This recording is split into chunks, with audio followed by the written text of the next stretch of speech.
Okay, tags 8 and tags 9 come in.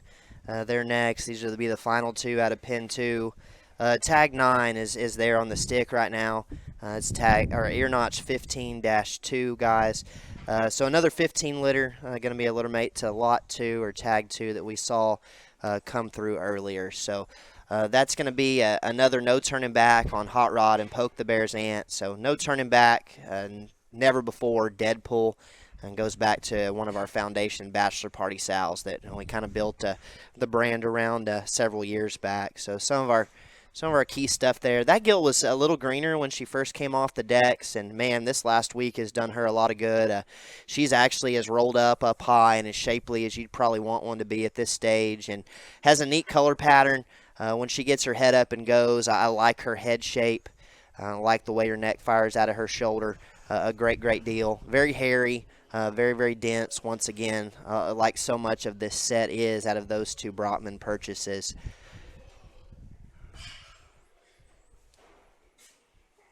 So again, that's tag 9, ear notch 15-2. Belted gilt there that I think, for those that want to ask, I think that one can show pretty easily there in September. Their mom's got some size and some grow, and just with the way that gilt's maturity reads to me, I think September is going to be her ideal endpoint. That would be what I would personally shoot for there. A little different story on the other gilt there. Tag 9 would be the sock-footed gilt, or excuse me, tag 8. The sock-footed gilt that's going to come around there. Tag 8, 16-1 would be her ear notch. This gilt's going to be one of the more uniquely bred ones in the sale. This gilt's going to be a Cage the Elephant, never before, and that particular never before sow is 6-1. She would be the mother of the champion Heavy Hemp at Houston that we had last year of Pashadas that to this day may be is for sure one of the best pigs we've ever raised, and in my opinion, maybe as good a one as we've ever put together when you talk about black Barras especially. That Barra was popular and dominant his whole life, and obviously got very close there at Houston. Was very proud of that one. This is a sow that we normally try to keep females out of, and this was a litter that was pretty gilt heavy.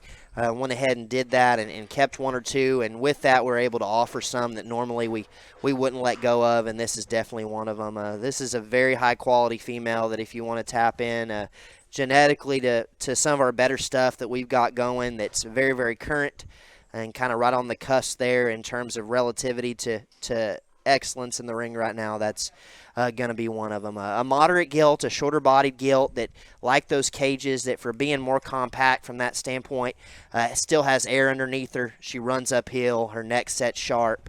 A great hipped one that's got a big, square, sound hind leg, and her comfort is just awfully good. One that I think has so much value, not only as a show pig, but one that has a lot of value, I think, from a production standpoint, too, if that's something you're looking for. So, again, Cage, never before, Bachelor Party is going to be that one's pedigree. And, again, the same sow that had our champion Heavy Hemp there at Houston last year that the Pashada boy showed. So, tag 8, 16-1 would be the sock-footed gilt, and tag 9, 15-2 would be the belted gilt.